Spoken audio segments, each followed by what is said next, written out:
सोचो, अगर तुम्हारी आवाज इतनी दमदार हो जाए कि लोग उसे सुनने के लिए तरसें।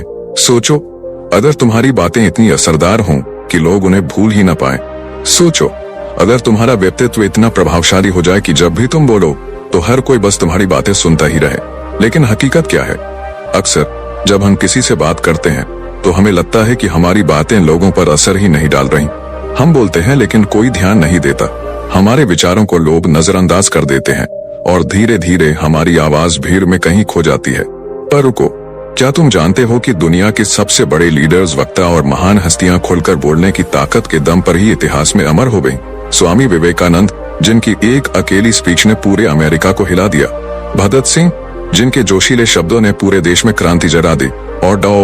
एपीजे अब्दुल कलाम, जिनकी बातें आज भी लाखों लोगों को प्रेरणा देती हैं।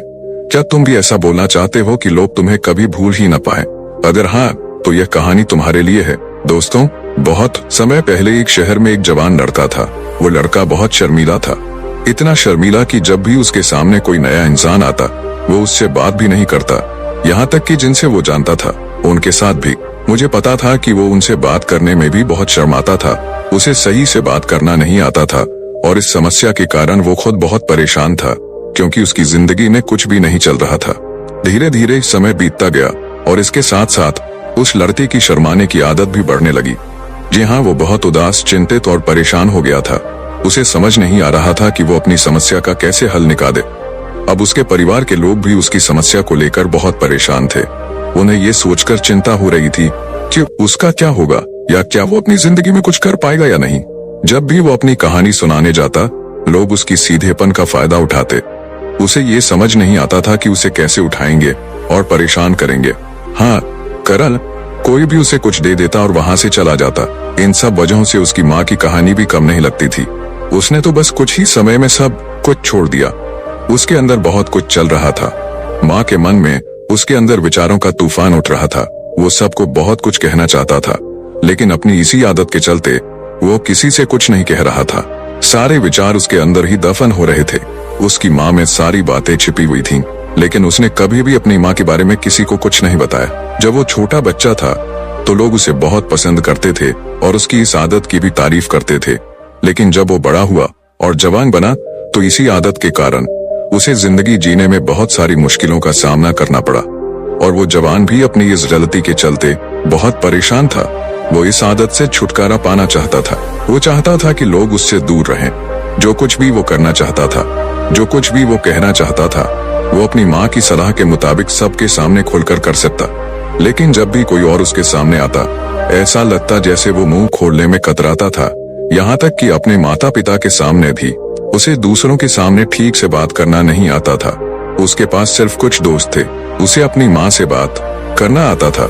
जब भी वो कुछ जवाब देता, लोग उस पर हंसते और मजाक उड़ाते। लोग कहते, आज तो तुझे भी जुबान मिल गई है। ये समस्या दिन ब दिन बढ़ती जा रही थी और इस समस्या की वजह से उसके पिता भी बहुत परेशान होने लगे। वो चाहते थे कि उनका बेटा अपनी माँ के विचारों को दूसरों के सामने रख सके। लेकिन एक दिन जब उनके बेटे ने देखा कि वो दूसरों के सामने शर्मिंदा हो रहे हैं, तो वो बहुत गुस्सा हो गए और अपने बेटे को डांटने लगे। उन्होंने उसे इतनी डांट लगाई कि छोटा लड़का बहुत गुस्सा होकर बिना कुछ कहे चला गया। शाम हो चुकी थी और अब तक उनका बेटा घर नहीं लौटा था। दोनों माँ पिता बहुत चिंतित थे। उनके बेटे को घर वापस देखना चाहते थे, लेकिन वो जवान लड़का पहले ही पहाड़ की चोटी पर पहुंच गया था। वो वहां से नीचे देख रहा था और मुझे भगवान से एक शिकायत थी। भगवान, तुमने मुझे ऐसा क्यों बनाया? लोग मेरा मजाक उड़ाते हैं, लोग मुझ पर हंसते हैं। जब मैं अपनी माँ की बातें इस दुनिया में नहीं रख पाता तो मैं किसी के लिए कुछ नहीं कर पाता। फिर मुझे इस जिंदगी का क्या करना चाहिए? जब भी मैं किसी से कुछ खाने की कोशिश करता हूँ, लोग मेरा मजाक उड़ाते हैं, मुझ पर हंसते हैं। वो मुझसे कुछ भी कर देते हैं और मैं उन्हें जवाब नहीं देता। पता है, मैं ऐसी जिंदगी जीकर क्या हासिल करूंगा? यही सोचकर जैसे ही वो कूदने के लिए तैयार हुआ, उसे पीछे से एक आवाज सुनाई दी। बेटा, अपनी जिंदगी को खत्म करना बहुत आसान है, लेकिन तुम इस जिंदगी को वापस नहीं ले पाओगे। जैसे ही ये आवाज उसके कानों तक पहुंची, उसने पीछे मुड़कर देखा। जब उसने पीछे देखा तो पाया कि एक बौद्ध भिक्षु उसके पीछे खड़ा था। उसे देखकर वो डर गया और अपने कंधे खींचकर चुपचाप वहीं खड़ा हो गया। उसकी आदत के कारण उसका उन लोगों से कोई लेना देना नहीं था। इसी वजह से बौद्ध भिक्षु लड़के से कहता है, बेटा तुम यहाँ क्या कर रहे हो और क्यों इस जिंदगी को खत्म करना चाहते हो? बहुत ही कम लोगों को ये कीमती जिंदगी मिलती है और तुम सोचते हो कि ये जिंदगी बेकार है। लड़का कहता है, नहीं कुछ नहीं, मैं बस यहाँ खड़ा होकर देख रहा था। फिर बौद्ध भिक्षु उसे कहते हैं, बेटा मुझे पता है तुम यहाँ क्या करने आए हो, तुम मुझसे कुछ भी नहीं छिपा सकते, लेकिन मैं चाहता हूँ कि तुम खुद अपनी समस्या बताओ, तभी मैं तुम्हें इसका हल बता पाऊंगा। अगर तुम्हें किसी की मदद चाहिए तो पहले तुम्हें खुद आगे बढ़कर बताना होगा। अगर तुम चाहते हो कि मैं अपनी समस्या को हल करो, फिर तुम्हें मुझे अपनी समस्या बतानी होगी, वरना मैं कुछ करूंगा, मैं ये नहीं कर पाऊंगा। उन बौद्ध भिक्षुओं की ये बातें सुनकर युवा कहता है, नहीं मैं ठीक हूँ, मैं सच बोल रहा हूँ। बौद्ध भिक्षु उस युवा से कहते हैं, ठीक है बेटा, अगर तुम नहीं चाहते कि मैं तुम्हारी मदद करूं तो कोई बात नहीं, मैं तुम्हारी बात मानने के लिए तैयार हूं, लेकिन तुम्हें भी मेरी एक बात माननी चाहिए कि मैं यहाँ सिर्फ तुम्हारी मदद करने आया हूँ। अगर तुम चाहो तो तुम मुझे अपनी समस्या बता सकते हो, तेरी समस्या का हल तो मैं जरूर करूंगा। इस पर युवक बौद्ध भिक्षु से कहता है, नहीं मैं ठीक हूँ, आप जाइए। इस पर बौद्ध भिक्षु युवक से कहते हैं, ठीक है बेटा, अगर तुम चाहते हो कि मैं यहाँ से चला जाऊं तो मैं चला जाऊंगा, लेकिन एक बात याद रखना, मेरी मौत के बाद मैं तुम्हारी मदद नहीं कर पाऊंगा और हो सकता है कि कोई और तुम्हारी मदद करे। ये कहकर बौद्ध भिक्षु मुड़ गए और अपने रास्ते पर चलने लगे। युवक वहीं खड़ा रहा। ये सब देखकर जैसे ही वह कुछ दूरी पर पहुंचा, उसने एक तेज आवाज सुनी, गुरुदेव क्या मेरी समस्या बहुत बड़ी है, क्या आप इसे सुलझा पाएंगे? क्या आप मुझे इसका हल दे सकते हैं, या आप मुझे इसका हल दे सकते हैं? यह सुनकर बौद्ध भिक्षु वहीं खड़े हो गए। मुड़कर युवक की बात का जवाब देते हुए बोले, बेटा इस दुनिया में कोई भी समस्या नहीं है जिसका हल ना हो। अगर तुम मुझे अपनी समस्या बताओगे तो मैं जरूर इसे सुलझा दूंगा।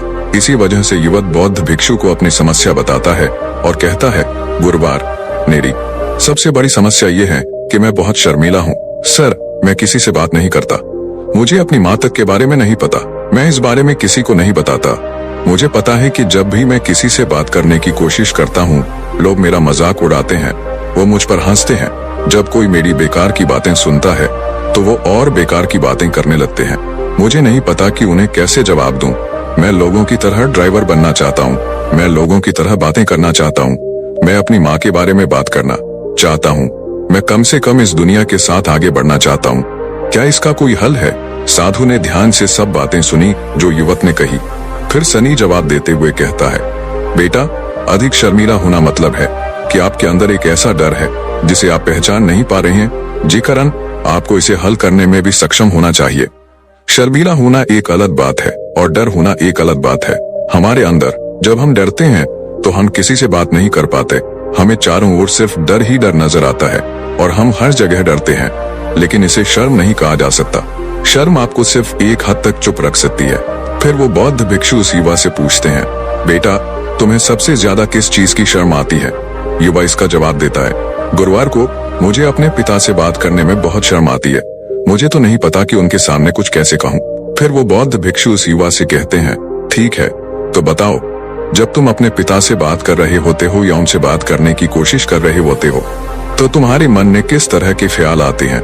युवक इसका जवाब देता है और कहता है, गुरुवार को जब भी मैं अपने पिता से बात करने की कोशिश करता हूँ तो मुझे ऐसा लगता है कि अगर मैंने कुछ किया तो मेरे पिता मुझसे नाराज हो जाएंगे या गुस्सा होंगे। कभी कभी मुझे यह भी लगता है कि मैं कुछ गलत करूंगा। ये सोच मेरे माँ को भी आ सकती है। शायद मेरे पापा मुझसे प्यार नहीं करते, लेकिन तुम कहते हो कि शर्माना और डरना अलग बातें हैं। तो क्या कोई तरीका है जिससे मैं डर महसूस न करूं? क्या कोई ऐसा तरीका है जिससे मेरा ये डर पूरी तरह खत्म हो जाए? कृपया मुझे इस समस्या का हल बताओ। मुझे अपने इस डर से बाहर निकलना है, मुझे अपनी जिंदगी दूसरों की तरह खुलकर जीनी है। इस युवक की सारी बातें सुनकर बौद्ध भिक्षु युवक से कहते हैं, ये अपने पिता मुझे कुछ घटाना है और उसके लिए मुझे आपसे थोड़े पैसे चाहिए। अगर आप उनसे पैसे मांगने में सफल हो जाते हैं तो मैं आपको आपकी समस्या का हल जरूर बताऊंगा। वो युवक बहुत नर्वस हो गया और उसने कहा, गुरुवार मुझे ये काम दो और मुझे उनके बारे में कुछ नहीं पता, मेरे सामने बोलने में भी मेरी जाति नीची है, मैं उनसे पैसे कैसे मांग सकता हूँ? ये सुनकर बौद्ध भिक्षु ने युवक से कहा, तो फिर तुम्हारी समस्या का कोई हल नहीं है, न ही तुम कभी अपनी जिंदगी बदल सकोगे।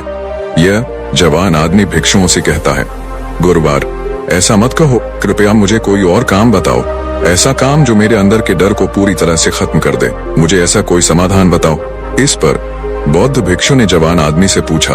वह कहता है, बेटे, अगर तुम अपने अंदर के डर को खत्म करना चाहते हो तो पहले तुम्हें वो काम करना होगा जो मैंने तुम्हें बताया है। जवान आदमी घबरा जाता है और बहुत सोचने और डरने के बाद पूर्ण गुरुवार से कहता है, ठीक है, अगर तुम चाहते हो कि मैं ये करूं, अगर मुझे कोई काम करना है तो मैं अपनी पूरी कोशिश करूंगा। ये कहकर लड़का घर लौटता है और उसे देखकर उसके माता पिता बहुत खुश होते हैं। लड़का डरते डरते अपने पिता से कहता है, पापा, मुझे आपसे कुछ बात करनी है। इस पर उसके पिता पूछते हैं, क्या बात है, बताओ।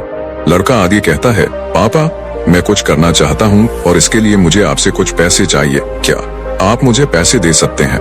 ये सुनकर लड़के के पिता ने उसे ध्यान से देखा। बहुत डर देखकर वह खुशी खुशी लेट गए और तुरंत उसने अपने बेटे के हाथों में कुछ पैसे रखे और खाने लगा। बेटा, इतनी सारी पैसे? जवाब में जवान अपने पिता से कहता है, नहीं पिता, ये काफी है, मैं इससे कम लूंगा। जवान तुरंत पैसे लेकर वापस बौद्ध भिक्षु के पास भागा और अपने हाथ में जो पैसे थे वो वापस कर दिए। उनके सामने आते हुए वो कहता है, गुरुवार, जैसे आपने कहा था, मैंने पैसे लेकर आपके पास आया हूँ। मैंने अपने पिता से पैसे मांगे हैं, अब मेरी समस्या का हल बताइए। फिर बौद्ध भिक्षु जवान से कहते हैं, अरे इतनी जल्दी क्यों है? तुम्हें मेरे लिए एक काम और करना होगा, तभी मैं तुम्हें तुम्हारी समस्या का समाधान जरूर बताऊंगा। और यदि तुम मेरा यह काम पूरा नहीं कर सकी तो मैं तुम्हें कभी भी तुम्हारी समस्या का समाधान नहीं दूंगा। तभी वह युवक चला गया उन बौद्ध भिक्षुओं को। वह कहता है, गुरुवार, मैंने अब तुम्हारे लिए सह लिया है, तुम मेरे लिए एक बार और सहने वाली हो। तब बौद्ध भिक्षु युवक से कहता है, हाँ, तुम्हें मेरे लिए एक बार और सहना होगा। युवक एक बार फिर काफी कुछ कहता है। इस पर विचार करने के बाद वह बौद्ध भिक्षु से कहता है, अच्छा ठीक है, बताओ अब क्या करना है। इसके जवाब में बौद्ध भिक्षु उस युवक से कहते हैं, और यह पैसा जो तुमने अपने पिता से उधार लिया है, यह पैसा अपने पिता को वापस लौटा दो। यह दे दो और यह भी कह दो कि पिताजी, मैं अभी कम नहीं करना चाहता, लेकिन समय आने पर मैं यह पैसे आपसे वापस ले लूंगा और इससे अपना काम पूरा करूंगा। यह सुनकर उस युवक ने एक बार फिर ऊपर से नीचे तक छावनी को पूरी तरह से ढक लिया। गुरुवार को जाकर खाना खाने लगा। प्लीज मुझे कोई और कम साबुन दे दो, मैं जरूर करूंगा, लेकिन अब अगर मैं पैसे लेकर उसके पास वापस जाऊंगा, वह मेरे बारे में क्या सोचेगा? मुझे उसके सामने शर्मिंदा होना पड़ेगा। इसलिए गुरुवार, कृपया मुझे थोड़ा और सह दो। तब बौद्ध भिक्षु युवक से कहता है, बेटा, मैंने तुम्हें एक काम दिया है, तुम्हें यह काम पूरा करना होगा, नहीं तो मैं तुम्हारी समस्या का समाधान नहीं बताऊंगा। बहुत डरने और सोचने के बाद वह बौद्ध भिक्षु से कहता है, ठीक है गुरुवार, मैं वापस जाकर ये पैसे लौटा दूंगा, तुरंत आ जाऊंगा। वह तुरंत भागा और अपने पिता के पास लौट आया। उसने अपने पिता से कहा, पिताजी, मैं अभी यह पैसा नहीं लेना चाहता, आप ये पैसा मुझसे वापस ले लीजिए। जब मेरे पास किसी चीज की कमी होती है तो मैं तुमसे ये पैसे वापस ले लूंगा। उसके पिता उस युवक को तब तक घूरते रहे जब तक कि वह डर नहीं गया, और फिर मुस्कुराते हुए खाना शुरू कर दिया। बेटे, मैं समझता हूँ कि कोई भी काम शुरू करने से पहले हमें उसके बड़े के बारे में जानकारी जुटा लेनी चाहिए। कब क्या, कैसे और कब करना है, यह समझना जरूरी है। हमें इसकी जानकारी लेना भी जरूरी है। इससे भी कम नहीं, इसे यूं ही शुरू नहीं किया जा सकता। हमें आकलन करना होगा कि हम इसमें सफल होंगे या नहीं, और कब हमें सही जानकारी मिलेगी तभी हमें पैसा निवेश करना चाहिए। मुझे बहुत खुशी है कि आपने ये सही फैसला लिया है। जब आप समझ जाएंगे कि आप जो काम करने जा रहे हैं वह आपके लिए सही है, तो आप चाहें तो मैं ये पैसे आपको वापस लौटा दूंगा। युवक अपने पिता से ये सब बातें सुनकर बहुत चिंतित हुआ। उसने सोचा भी नहीं था कि उसके पिता उसे इस तरह हंसते हुए सारी बातें समझाएंगे। वो बस यही सोच रहा था। तभी उसके पिता उसके करीब आए और अपने छोटे बेटे को गले लगा दिया। जैसे ही उसके पिता ने गले लगाया, नवयुवक को बहुत अच्छा लग रहा था। उसका आत्मविश्वास और साहस और बढ़ गया। इसके बाद युवक गुरुवार को वापस पूना लौटा और खाना खाया। ऐसा लगा जैसे गुरुवार हो, मैंने बिल्कुल वैसा ही किया जैसा आपने कहा था। मैंने अपने पिता को पैसे वापस कर दिए हैं। अब कृपया मुझे मेरी समस्या का समाधान बताएं। तभी बौद्ध भिक्षु उस युवक की ओर देखता है और मुस्कुराता है और इस युवक से कहता है, बेटा, बहुत ज्यादा, इतनी जल्दी क्या है? अभी तुम्हें मेरे लिए एक बार और झड़ना पड़ेगा। युवक कहता है, महाराज, आप मुझे इस तरह बार बार क्यों उकसा रहे हैं? करना क्या आपके पास मेरी समस्या का कोई समाधान नहीं है? कहानी, तुमने मुझे बेवकूफ तो नहीं बनाया? अच्छा, लोग तो मुझे बेवकूफ बना रहे हैं। क्या आप भी मेरे साथ ऐसा ही नहीं कर रहे हैं? आपने कहा अपने पिता से पैसे मांग लो, मैंने पैसे मांगे। फिर आपने कहा ये पैसे अपने पिता को लौटा दो, मैंने वैसा ही किया जैसा आपने कहा था। मैंने बिल्कुल वैसा ही किया और अब यह आप पर निर्भर है कि मुझे आपके लिए एक और करना चाहिए या नहीं। तभी बौद्ध भिक्षु युवक की ओर देखकर मुस्कुराता है और कहता है, बेटा ये आखिरी वाला है और ये बहुत आसान भी है। जैसे ही आप यह कार्य पूरा कर लेंगे, मैं आपसे वादा करता हूँ कि मैं ऐसा करूंगा, आपकी समस्या का समाधान अवश्य बताइएगा। इस पर युवक एक बार फिर सोचता है और बौद्ध भिक्षु से कहता है, ठीक है, लेकिन यह आखिरी काम मैं तुम्हारे लिए करूंगा, बताओ क्या करना है। तब बौद्ध भिक्षु एक मूर्ति निकालकर हाथ में रख देता है युवक का। वह मूर्ति दिखने में बहुत साधारण थी, लेकिन बौद्ध भिक्षु ने उस युवक से कहा कि बेटा, तुम्हें इसे बाजार में ले जाकर बेचना होगा और बदले में तुम्हें 100 सोनी सिक्के लाने होंगे, तभी तुम ऐसा करने में सफल हो पाओगे। मैं आपको आपकी समस्या का समाधान बता पाएंगे। युवक ने मूर्ति को हाथ में लिया और बड़े ध्यान से देखा और उन बौद्ध भिक्षुओं से कहा, गुरुवार, यह तो बहुत ही साधारण मूर्ति है, मानो मिट्टी की बनी हो। इसके लिए मुझे 100 सोनी सिक्के कौन देगा? कहानी तुम्हारी माँ फिर चली गई, 1 या 2 सोने सिक्के मिल जाए तो बहुत है, लेकिन इसके बदले कोई नहीं देगा। तब बौद्ध भिक्षु युवक से कहते हैं, बेटा, मैंने तुम्हें साबुल कम दिया है, अगर आप इसे पूरा कर लेंगे तभी आप अपनी समस्या का समाधान पा सकेंगे, अन्यथा आप चाहें तो अपने घर वापस जा सकते हैं। पुरानी जिंदगी जहाँ लोग आपका मजाक उड़ाते हैं, लोग आपसे डरते हैं और आपको परेशान करते हैं, मैं आपके डर से छुटकारा पाने में आपकी मदद करने के लिए यहाँ हूँ। मैं तुम्हारी मदद कर रहा हूँ, तुम यहीं अपने डर को धीरे धीरे कम करके उससे दूर भाग पाओगे। मेरी इस कमी को पूरा करो, तुम्हें सब समझ आ जाएगा। वह युवक उन बौद्ध भिक्षुओं की बात सुनकर मन ही मन सोचता है कि मैं ही एकमात्र व्यक्ति हूँ जो मेरी समस्या का समाधान जानता है। उसे हर हाल में समाधान चाहिए। वह मूर्ति उठाता है और बाजार चला जाता है। बाजार पहुंचकर वह चुपचाप मूर्ति लेकर एक जगह खड़ा हो जाता है। वह किसी के आने और उससे मूर्ति के बारे में पूछने का इंतजार करने लगता है और फिर वह उससे मूर्ति के लिए 100 सोनी सिक्के मांगता है। काफी समय बीत गया, लेकिन अब तक कोई भी उसके पास नहीं आया। उसने चारों ओर देखा तो लोग चिल्ला रहे थे और अपने बच्चों को जोर जोर से बुला रहे थे। उसने यह भी सोचा कि अगर मुझे अपनी यह मूर्ति बेचनी है तो मुझे भी जोर से चिल्लाना होगा। युवक उस पर चिल्लाने लगा, लेकिन भाई इतनी जोर से नहीं चिल्ला रहा था, उसकी आवाज खुद को भी नहीं सुनाई। दूसरे लोग उसकी आवाज कैसे सुन सकते थे? किसी को भी नहीं। इसे खरीदने के लिए तैयार था। धीरे धीरे शाम हो गई और व्यक्ति को डर लगने लगा कि कहीं बौद्ध भिक्षु वहां से कथा न सुना दे, अन्यथा उसे अपनी समस्या का सामना करना पड़ेगा। समाधान कौन देगा, यह सोचकर वह जोर जोर से चिल्लाने लगा, यह मूर्ति सिक्कों में ले लो। उसकी आवाज सुनकर लोग उसके पास आने लगे और उससे यह सवाल पूछने लगे कि इस मूर्ति में ऐसा क्या है जो आप इसे खरीद सकते हैं, इसके अंदर कुछ खास है। युवक बहुत डरा हुआ होगा और कुछ सोचकर उस युवक से कहता है, नहीं नहीं, मुझे कुछ नहीं पता, मैं तो बस ये मूर्ति बेचने के लिए यहाँ आया हूँ। तभी उनमें से एक युवक पुरुष उस युवक से कहते हैं, यदि ऐसा है तो इस मूर्ति को कोई न खरीदे। आखिर इस मूर्ति में ऐसा क्या खास है जिसके लिए आप सोनी सिक्के की मांग कर रहे हैं? आपको मुझे बताना होगा। धीरे धीरे उनके पास कई लोग आए और सभी ने एक ही सवाल पूछा कि आखिर इस मूर्ति में ऐसा क्या खास है, ऐसा क्या है जिसके लिए आप सोनी सिक्के मांग रहे हैं? मैंने युवक से बात की, उसे समझने की कोशिश की, कई जगह घूमा, लेकिन कोई भी उसे 100 सोनी सिक्के देकर मूर्ति खरीदने को तैयार नहीं हुआ। वह बोर हो गया, उसे समझ नहीं आ रहा था कि वह क्या करे। तभी बाजार में उसने वह देखा, कुछ लोग इसे बेचने के लिए अपनी सानों की खासियत बता रहे थे और इसके खास बटन के बारे में लोगों को समझा रहे थे। ये देखकर उन्हें भी लगा कि मुझे भी ऐसा करना चाहिए, इस मूर्ति की कुछ खासियतें लोगों को बतानी होंगी। वह एक बार फिर जोर जोर से चिल्लाने लगा कि यह मेरे गुरु की एकमात्र मूर्ति है जो समस्याओं का समाधान कर सकती है, जो इस दुनिया में एकमात्र है। यह मूर्ति जिसके भी पास होगी उसके घर में कोई समस्या नहीं होगी।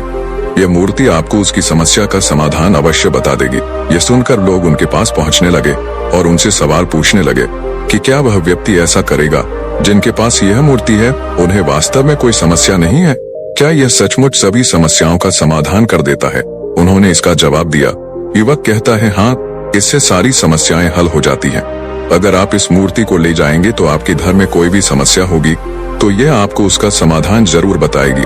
कोई भी समस्या हो, कोई भी समस्या हो, कोई भी परिस्थिति हो, आपको उसका समाधान मिलेगा। इतना सुनने के बाद यकीन आपको भी यही लगेगा। हर कोई एक मूर्ति चाहता था। वह मूर्ति के लिए पुरजोर कोशिश करने लगा। कोई उसे 200 सोनी सिक्के देने को तैयार था, कोई 400, कोई 6-7 तो कोई 1000 सोनी सिक्के भी देने को तैयार था। मूर्ति लगातार बढ़ती गई। जैसे लोगों को पता चल गया, कहा जा रहा था कि यह मूर्ति लोगों की समस्याओं का समाधान करती है। लोग इसे किसी भी कीमत पर खरीदने को तैयार थे। अब वह युवक भी आत्मविश्वास के साथ जोर जोर से चिल्लाकर लोगों को मूर्ति का महत्व समझा रहा था। अब उसकी माँ के मन में कोई डर नहीं था। वह मूर्ति पर पूरे विश्वास के साथ लोगों को मूर्ति की विशेषता बताने में लगी हुई थी और बिना घबराए लोग उस पर भरोसा कर रहे थे और वह भरोसा लोगों की आंखों में झलक रहा था। जैसे जैसे अंधेरा हो रहा था, ऐसा लग रहा था लोगों की भीड़ कम नहीं हो रही थी। लोग मूर्ति खरीदना चाहते थे। युवक ने जोर से पुकार कर कहा, मुझे माफ कर दीजिए, यह मेरे गुरु की मूर्ति है और मैं इसे खरीदना चाहता हूँ। ये बताने के बाद कि वह बेचना नहीं चाहता, युवक खाली हाथ मूर्ति लेकर लौट आया और गुरुवार को वहां पहुंचा और उसी गुरुवार से मूर्ति खाना शुरू कर दिया। बहुत बहुत धन्यवाद गुरुदेव, इस मूर्ति ने मेरी समस्या हल कर दी। मैं समझ गया कि मेरी समस्या क्या थी। हालांकि मैं इसके माध्यम से सोनी सिक्के आपके पास नहीं ला सका, लेकिन मुझे अपनी समस्या का समाधान अवश्य मिल गया। आपका बहुत बहुत धन्यवाद। ये सुनकर बौद्ध भिक्षु युवक से कहते हैं, बेटा, मैंने तुम्हारी समस्या का समाधान नहीं किया है, आपने स्वयं ही अपनी समस्या का समाधान कर लिया है। आपने अपनी समस्या स्वयं हल कर ली है। आपकी माँ के पास हजारों सवाल थे। अगर मैं ऐसा करूंगा तो लोग क्या कहेंगे, मेरे बुजुर्ग क्या सोचेंगे? अगर मैं अपना मुंह खोलूंगा तो लोग मुझ पर हंसेंगे। अगर मैंने अपना मुंह खोला तो मैं जरूर कुछ गलत कर रहा हूँ। आपकी माँ के मन में ऐसे कई विचार थे। ऐसे बहुत से डर तुमने अपनी माँ के मन में पाल रखे थे, लेकिन जब तुमने यह मूर्ति बेच दी, उन हजारों लोगों की संभावना को बढ़ाया और उनके सामने खुलकर अपने विचार व्यक्त किए। जब तुमने वह कहा जो तुम्हें कहना था तो तुम्हारी माँ का डर अपने आप गायब हो गया। जिसे आप शर्मीलापन कहते थे, वह आपके भीतर से अपने आप गायब हो गया। युवक ने अपने गुरु की यह बात सुनकर अपने गुरुवार से कहा, गुरुवार, आप सही कह रहे हैं। आपने आज कहा, आपने मुझे मेरी माँ पर विश्वास दिलाया है कि अब मैं जीवन में कुछ भी हासिल कर सकता हूँ। राजीव एक बेहद शर्मीला लड़का था। वह दूसरों से नजरें मिलाने से कतराता था, खुलकर बोल नहीं पाता था और हमेशा चुपचाप बैठा रहता। उसकी यह आदत उसे न केवल स्कूल में बल्कि अपने घर और समाज में भी कमजोर बना रही थी। उसके मन में बहुत कुछ चलता था, लेकिन जब बोलने की बारी आती तो उसके होंठ मानो सिल जाते। शुरुआती संघर्ष। राजीव एक मध्यम वर्गीय परिवार में पला बड़ा था। उसके पिता एक सरकारी कर्मचारी थे और माँ गृहिणी। वे हमेशा उसे समझाते कि आत्मविश्वास बहुत जरूरी है, लेकिन वह अपनी आदत से मजबूर था। स्कूल में जब शिक्षक उससे सवाल पूछते तो वह डर के मारे सिर झुका लेता। दोस्त भी उसे शर्मीला लड़का कहकर चिढ़ाते। उसका सबसे बड़ा डर था मंच पर बोलना। जब भी उसे किसी कार्यक्रम में कुछ बोलने के लिए कहा जाता तो उसके हाथ पैर कांपने लगते, आवाज लड़खड़ाने लगती और दिल जोर जोर से धड़कने लगता। परिवर्तन की शुरुआत एक दिन स्कूल में भाषण प्रतियोगिता की घोषणा हुई। राजीव के शिक्षक श्रीमान वर्मा ने कहा, इस बार हर कोई भाग लेगा, कोई बहाना नहीं चलेगा। राजीव के चेहरे का रंग उड़ गया। उसे नहीं पता था कि वह यह चुनौती कैसे पार करेगा। वह डर के मारे घर आकर रोने लगा। माँ ने प्यार से उसके सिर पर हाथ रखा और कहा, बेटा, डर तभी दूर होगा जब तुम उसका सामना करोगे, पर यह इतना आसान नहीं था। पहला प्रयास असफलता और सीख। राजीव ने भाषण लिखने में बहुत मेहनत की। उसने कई बार शीशे के सामने खड़े होकर अभ्यास किया, लेकिन जब प्रतियोगिता का दिन आया तो मंच पर जाते ही उसकी सांसें तेज हो गईं। वह कुछ बोल ही नहीं पाया और हड़बड़ाकर वापस आ गया। पूरी कक्षा हंसने लगी। वह बहुत अपमानित महसूस कर रहा था, लेकिन तभी श्रीमान वर्मा उसके पास आए और बोले, हारने से पहले हार मत मानो, अगली बार फिर से कोशिश करना। दूसरा प्रयास साहस का बीज। राजीव ने इस बार ठान लिया कि वह खुद को बदलेगा। उसने किताबें पढ़ी, वीडियो देखे और आत्मविश्वास बढ़ाने के तरीके सीखे। हर रोज वह खुद से बातें करता और शीशे के सामने खड़ा होकर अभ्यास करता। धीरे धीरे उसकी घबराहट कम होने लगी। उसने छोटे छोटे समूहों में बोलने की कोशिश की और खुद को समझाया कि गलतियां करना कोई बुरी बात नहीं। अंततः परिवर्तन। फिर से एक भाषण प्रतियोगिता हुई। इस बार राजीव ने खुद को कमजोर नहीं पड़ने दिया। जब उसने बोलना शुरू किया तो पहले उसकी आवाज हल्की थी, लेकिन धीरे धीरे आत्मविश्वास बढ़ने लगा। उसने पूरी कक्षा को प्रभावित कर दिया। जब वह मंच से उतरा तो पहली बार उसने तालियां सुनी, जो उसके लिए किसी विजय से कम नहीं थीं। शिक्षक और माता पिता दोनों ने उसकी तारीफ की। उसने महसूस किया कि अगर इंसान खुद पर विश्वास रखे तो वह अपनी सबसे बड़ी कमजोरी को भी ताकत बना सकता है। निष्कर्ष। राजीव अब पहले जैसा शर्मीला नहीं रहा। उसने खुद को बदला और धीरे धीरे आत्मविश्वासी बन गया। उसने सीखा कि खुलकर बोलने के लिए अभ्यास, धैर्य और खुद पर भरोसा जरूरी होता है। राजीव ने अपनी पहली बड़ी परीक्षा पार कर ली थी। भाषण प्रतियोगिता में बोलने का डर जीतकर उसने अपनी झिझक को काफी हद तक कम कर लिया था। लेकिन यह तो सिर्फ शुरुआत थी। असल जीवन में आत्मविश्वास का असली इम्तिहान हर कदम पर होता है। अब तक जो बच्चे उसे शर्मीला समझकर चढ़ाते थे वे भी हैरान थे कि राजीव इतना बदल कैसे गया। परंतु केवल एक प्रतियोगिता जीतने से जिंदगी नहीं बदलती। राजीव को हर दिन इस आत्मविश्वास को बनाए रखना था। नई समस्या, दोस्तों से बातचीत। हालांकि मंच पर बोलने का डर थोड़ा कम हो गया था, लेकिन आम बातचीत में वह अब भी झिझकता था। जब दोस्त किसी मजाक या बहस में उलझते तो वह चुप ही रहता। कोई उससे कुछ पूछ लेता तो वह सिर्फ हम हाँ या नहीं कहकर जवाब दे देता। एक दिन उसकी कक्षा में नए छात्र का दाखिला हुआ, अजय। वह बहुत मिलनसार और हंसमुख था। वह किसी से भी खुलकर बातें कर सकता था। सभी उसे पसंद करने लगे। राजीव ने सोचा, काश मैं भी अजय की तरह खुलकर बोल पाता। अजय से सीख। धीरे धीरे राजीव और अजय में दोस्ती हो गई। अजय ने महसूस किया कि राजीव बोलने में झिझकता है, इसलिए उसने उससे सीधा सवाल पूछना शुरू किया। राजीव, तुझे कौन सी फिल्म सबसे ज्यादा पसंद है? तुझे क्रिकेट पसंद है या फुटबॉल? अगर तुझे कोई सुपर पावर मिले तो वो क्या होगी? शुरू में राजीव के जवाब छोटे होते थे, लेकिन अजय उसे बोलने के लिए प्रोत्साहित करता। वह कभी उसकी झिझक का मजाक नहीं उड़ाता था, बल्कि उसे ध्यान से सुनता था। यह देखकर राजीव का आत्मविश्वास बढ़ने लगा। पहली बार दोस्तों के बीच मजाक। एक दिन लंच ब्रेक में दोस्त मस्ती कर रहे थे। अजय ने हंसते हुए कहा, अगर तुम्हें 3 दिन के लिए बिना पढ़ाई के छुट्टी मिले तो क्या करोगे? सभी मजेदार जवाब देने लगे। अचानक राजीव ने पहली बार खुलकर जवाब दिया, मैं तो सीधा पहाड़ों पर चला जाऊंगा, किताबें फेंक कर। सभी हंसने लगे और राजीव को महसूस हुआ कि खुलकर बोलना अच्छा लगता है। नए मौके, नई जीत। अब वह खुद को छोटे छोटे अवसर देने लगा। जब भी शिक्षक कक्षा में सवाल पूछते तो वह धीरे धीरे हाथ उठाने लगा। कभी कभी गलत भी हो जाता, लेकिन अब उसे शर्मिंदगी नहीं होती थी। फिर एक दिन स्कूल में नाटक प्रतियोगिता की घोषणा हुई। शिक्षक ने कहा, इस बार हमें एक ऐसा किरदार चाहिए जो अंत में एक लंबा संवाद बोलेगा। राजीव के मन में हलचल मच गई। क्या वह इसके लिए तैयार था? नाटक में पहली बार अभिनय। अजय ने उसे प्रोत्साहित किया, अगर तूने भाषण प्रतियोगिता में बोल दिया तो नाटक भी कर सकता है। राजीव ने हिम्मत की और नाटक में भाग लेने के लिए नाम लिखवा दिया। उसे एक राजा का किरदार मिला जो अंत में प्रजा के सामने एक बड़ा भाषण देता है। पढ़ाई और अभ्यास के बीच उसने आईने के सामने रोज संवाद दोहराए। अजय और कुछ दोस्त उसके साथ बैठकर उसे सुधारते। आखिरकार मंच पर वह घबराया जरूर, लेकिन अब की बार वह रुका नहीं। उसने पूरे आत्मविश्वास से संवाद बोले। जब नाटक खत्म हुआ तो उसे सबसे जोरदार तालियां मिली। उसके माता पिता को उस पर गर्व था और अजय ने उसे गले लगाकर कहा, अब तू शर्मीला लड़का नहीं रहा भाई, सीख और आगे की राह। राजीव ने सीखा कि आत्मविश्वास एक दिन में नहीं आता, बल्कि रोज कोशिश करने से बढ़ता है। अब वह नए लोगों से बातचीत करने में नहीं हिचकिचाता था। कभी कभी अब भी घबराहट होती, लेकिन अब वह उसे रोकने नहीं देता। राजीव अब पहले जैसा शर्मीला नहीं रहा। मंच पर बोलना, दोस्तों से बातचीत करना और खुलकर अपनी राय रखना, ये सब अब उसकी आदत में शामिल हो चुका था। लेकिन जिंदगी में हर स्तर पर नई चुनौतियां आती हैं। अब वह 10वीं कक्षा में था और बोर्ड परीक्षाओं का दबाव बढ़ने लगा था। पढ़ाई के साथ साथ उसे अपने करियर और भविष्य के बारे में भी सोचना था। अब वह सिर्फ आत्मविश्वास विकसित करने तक सीमित नहीं रहना चाहता था, बल्कि अपने जीवन में कुछ बड़ा हासिल करना चाहता था। नई चुनौती, करियर की उलझन। एक दिन स्कूल में करियर गाइडेंस सेमिनार हुआ। वहाँ विभिन्न क्षेत्रों के विशेषज्ञ आए थे जो बच्चों को उनके भविष्य के विकल्पों के बारे में जानकारी दे रहे थे।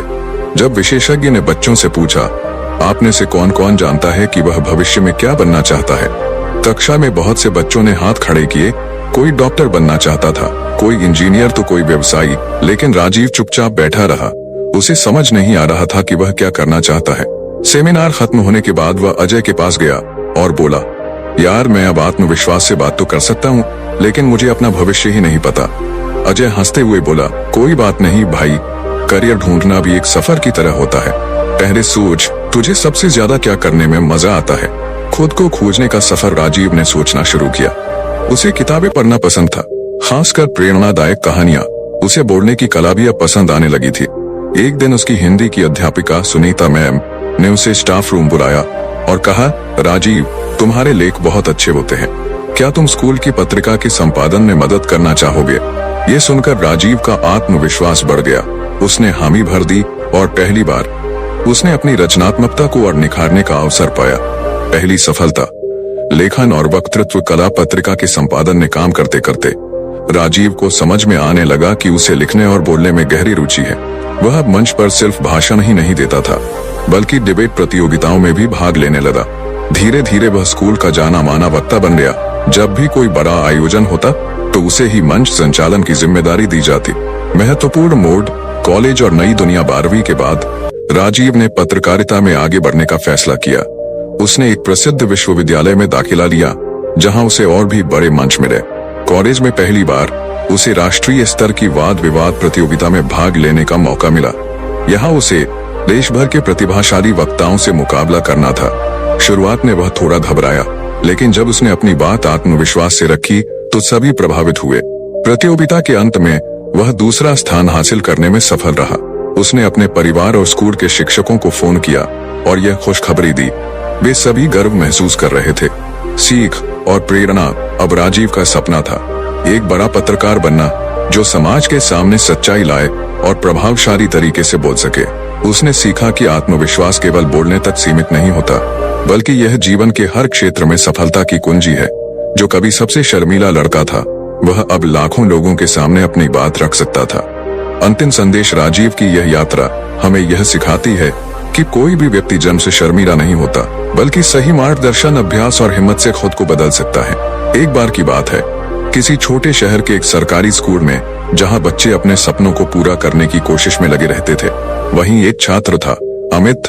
वह होशियार था, पढ़ाई में अच्छा था, लेकिन जब भी बोलने की बारी आती, उसकी आवाज जैसे गले में ही अटक जाती। अमित का डर, अमित को बोलने से डर लगता था। जब भी शिक्षक कक्षा में सवाल पूछते, वह जवाब जानता था, परंतु बोलने की हिम्मत नहीं जुटा पाता। उसके सहपाठी उत्तर देने के लिए हाथ उठाते, लेकिन वह सिर्फ चुपचाप बैठा रहता। जब दोस्त बातें करते तो वह केवल सुनता। जब परिवार में कोई त्योहार होता तो वह सबसे दूर छिपा रहता। भीड़, लोगों की नजरें और सबसे ज्यादा गलती करने का डर, इन सबसे अमित अंदर ही अंदर घबरा जाता। एक दिन प्रधानाचार्य जी ने घोषणा की कि अगले सप्ताह भाषण प्रतियोगिता होगी। हर कक्षा से 2 विद्यार्थियों को चुनकर उन्हें मंच पर बोलने का मौका दिया जाएगा। अमित ने सोचा, मैं तो कभी भी सामने आकर बोल ही नहीं सकता, यह मेरे बस की बात नहीं। लेकिन जब शिक्षक ने कक्षा से 2 नाम मांगे तो पूरी कक्षा ने एकमत से पहला नाम लिया, रवि। वह स्कूल का सबसे अच्छा वक्ता था। दूसरा नाम किसी को नहीं सूझा। तभी शिक्षक ने अमित की ओर देखा और बोले, अमित, तुम भी कोशिश करो, तुम्हारी लिखाई बहुत अच्छी है, तुम्हारा विचार अच्छा होता है तो बोल भी सकते हो। यह सुनते ही अमित के पैरों तले जमीन खिसक गई।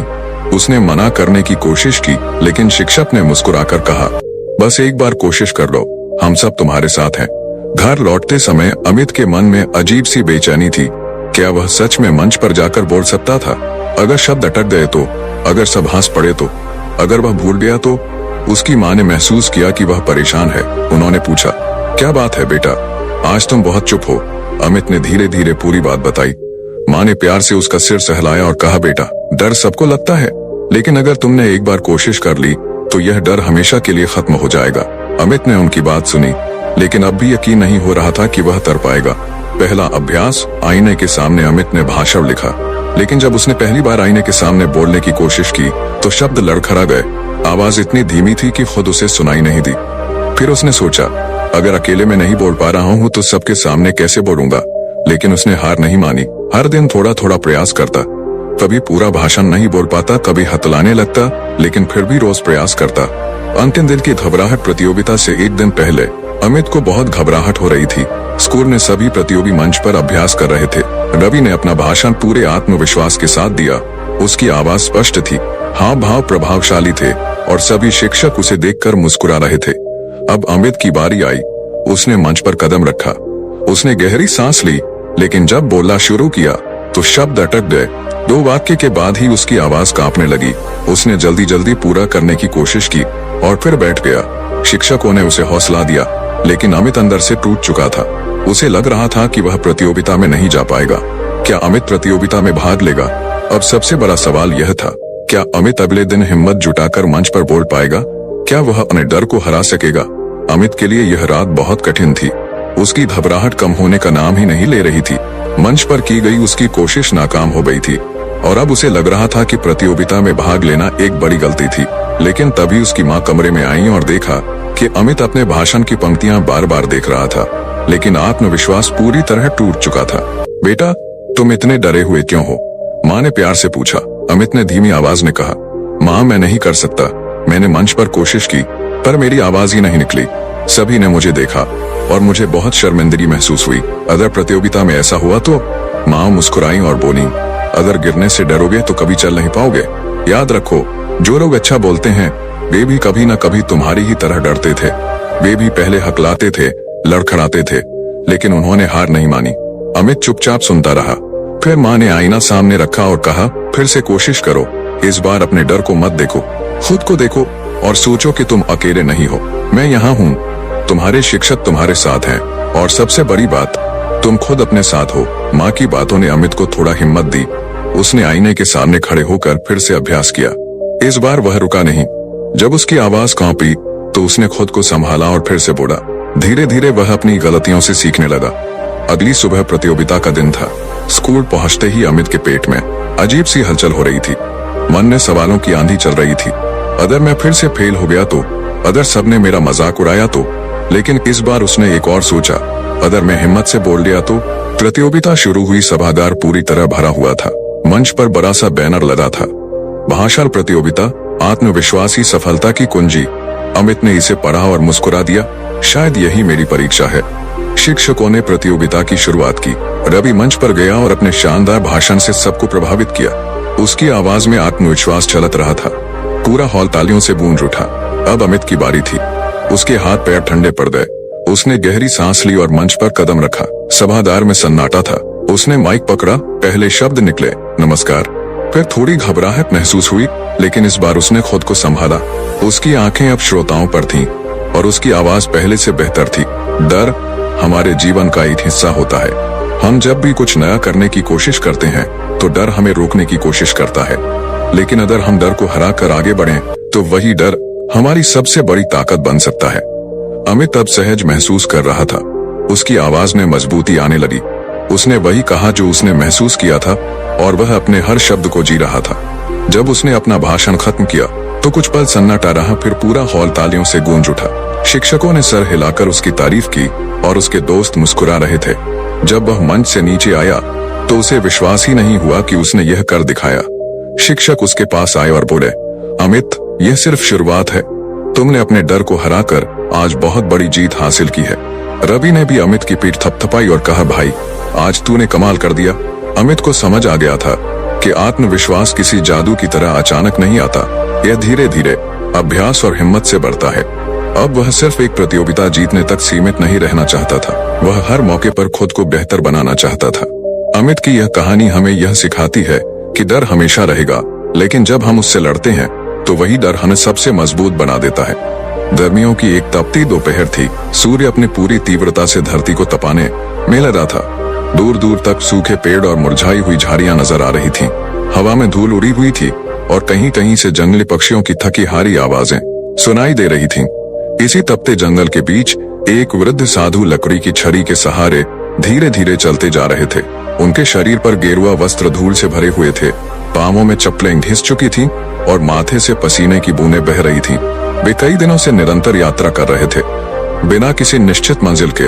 उनका नाम संत देवगिरी था, एक घुमक्कर योगी जिन्होंने संसार की मोहमाया त्याग दी थी और अब मानव सेवा और आत्मज्ञान की खोज में इधर उधर भटकते रहते थे। पिछले 2 दिन से वे भोजन नहीं कर पाए थे। जंगल में कहीं कोई आश्रम या गांव नहीं मिला जहां वे भिक्षा मांग सकें। उनका शरीर अब कमजोरी से कांपने लगा था। वे चलते चलते सोचने लगे, क्या यह मेरी अंतिम यात्रा होगी? क्या इसी जंगल में मेरी जीवन लीला समाप्त हो जाएगी? लेकिन तभी उन्होंने दूर एक धुआं उठता देखा। उनकी आंखों में एक नई चमक आ गई। धुआं है तो निश्चित ही वहां कोई बस्ती होगी। उन्होंने अपनी बची खुची शक्ति जुटाई और उस दिशा में बढ़ने लगे। गांव का पहला दृश्य कुछ ही घंटों में संत देवगिरी एक छोटे से गांव के पास पहुंचे। गांव का नाम कुशालपुर था, लेकिन देखने से यह नाम इसके हालात से मेल नहीं खाता था। गांव की हालत बहुत खराब थी। चारों ओर टूटी फूटी झोपड़ियां थीं, रास्ते कीचड़ से भरे हुए थे और बच्चे मैले कुचाले कपड़ों में इधर उधर घूम रहे थे। किसी के चेहरे पर कोई रौनक नहीं थी। हर तरफ गरीबी और निराशा फैली हुई थी। गांव के लोग संत देवगिरी को देखकर चौंक गए। इतने दिनों से इस गांव में कोई बाहरी व्यक्ति नहीं आया था। उन्होंने सोचा, यह वृद्ध साधु कौन है? ये यहाँ क्यों आया है? पहली भेंट गांव वालों की दुविधा गांव का मुखिया रामलाल साधु के पास आया और बोला, महाराज, आप कौन हैं और इस उजड़े गांव में कैसे आना हुआ? संत देवगिरी ने मुस्कुराकर कहा, वत्स, मैं एक साधु हूँ। कई दिनों से जंगल में भटक रहा था। अब अत्यधिक भूखा और थका हुआ हूँ। क्या मुझे थोड़ा जल और भोजन मिल सकता है? रामलाल ने बाकी गांव वालों की ओर देखा। लोग फुसफुसाने लगे, हमारे पास तो खुद खाने को कुछ नहीं, हम इन्हें क्या दें? हमारा गांव तो पहले से ही परेशानियों में घिरा है। अगर साधु को भोजन दे दिया तो हम क्या खाएंगे? रामलाल ने सोचा, लेकिन फिर उनकी मानवता जाग उठी। उन्होंने अपने घर से बचा खुचा अनाज लाकर साधु को दिया। साधु ने प्रेम से भोजन ग्रहण किया और फिर चारों ओर देखा। गांव के हालात देखकर वे सोच में पड़ गए।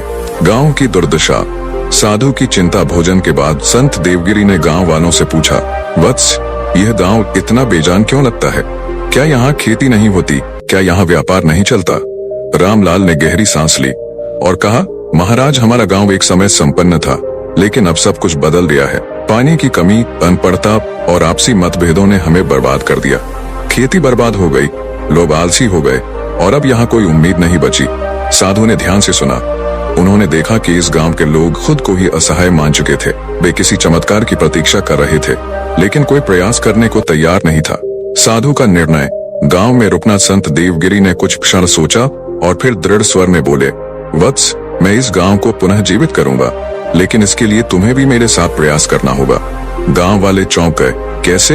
यह असंभव है, यहाँ तो कुछ भी अच्छा नहीं हो सकता। लेकिन साधु ने मुस्कुराते हुए कहा, अगर तुमने हार मान ली है तो सच में कुछ नहीं बदलेगा, लेकिन अगर तुम एक बार विश्वास करके कोशिश करोगे तो यह गांव फिर से संपन्न हो सकता है। रामलाल और कुछ अन्य लोग सोच में पड़ गए, क्या यह साधु सच में कुछ बदल सकता था? साधु ने अगले ही दिन से गांव में रहकर कुछ नया करने का निश्चय कर लिया। संत देवगिरी अब कुशालपुर गांव में रुकने का निश्चय कर चुके थे। गांव के लोग उनके निर्णय से आश्चर्यचकित थे। एक घुमक्कर साधु जो यहाँ बस कुछ घड़ी विश्राम के लिए आया था, अब कह रहा था कि वह गांव को पुनर्जीवित करेगा। कुछ लोग संशय में थे, कुछ को यह असंभव लग रहा था, लेकिन कुछ को साधु के शब्दों में एक नई आशा दिखाई दे रही थी। गांव की असली समस्या। साधु ने गांव के चारों ओर घूमना शुरू किया। उन्होंने देखा कि गांव की सबसे बड़ी समस्या जल संकट थी। गांव में न तो कुएं में पानी है, न ही कोई तालाब बचा है। बारिश का पानी बह जाता है और गर्मियों में सूखा पड़ जाता है। खेती बर्बाद हो गई, लोग मेहनत छोड़ चुके हैं और निराशा ने सभी को जकड़ लिया है। उन्होंने गांव के बुजुर्गों से पूछा, क्या कभी यहाँ पर्याप्त पानी था? एक बूढ़े किसान ने बताया, हाँ महाराज, बहुत समय पहले यहाँ एक बड़ा तालाब हुआ करता था, लेकिन धीरे धीरे वह सूख गया और गांव वालों ने उसे साफ करना बंद कर दिया। अब वहाँ झाड़ियां और कचरा भर गया है। साधु ने गहरी सांस ली। अगर हमें गांव को बचाना है तो हमें सबसे पहले इस तालाब को पुनर्जीवित करना होगा। पहला कदम, तालाब की सफाई। अगली सुबह साधु ने गांव के लोगों को बुलाया। भाइयों और बहनों, अगर हम अपने गांव में पानी वापस लाना चाहते हैं तो हमें तालाब की सफाई करनी होगी। अगर हम सब मिलकर मेहनत करें तो कुछ ही दिनों में यह तालाब फिर से जीवित हो सकता है। गांव के लोग पहले तो झिझक रहे थे। कईयों ने कहा, यह बहुत कठिन काम है, इतना बड़ा तालाब हमसे नहीं साफ होगा। लेकिन तभी रामलाल, गांव का मुखिया, आगे बढ़ा और बोला, अगर महाराज ने इतनी दूर से आकर हमारे गांव के लिए यह संकल्प लिया है तो हम भी प्रयास करेंगे। धीरे धीरे लोग तैयार होने लगे। पहले दिन सिर्फ 10-12 लोग आए, लेकिन जैसे जैसे काम शुरू हुआ, गांव के और लोग भी जुड़ने लगे। परिश्रम का फल, साधु खुद फावड़ा उठाकर काम करने लगे। एक वृद्ध सन्यासी को मिट्टी खोदते और पत्थर हटाते देखकर गांव वालों को प्रेरणा मिली। अब पुरुष, महिलाएं और बच्चे भी तालाब साफ करने में जुट गए।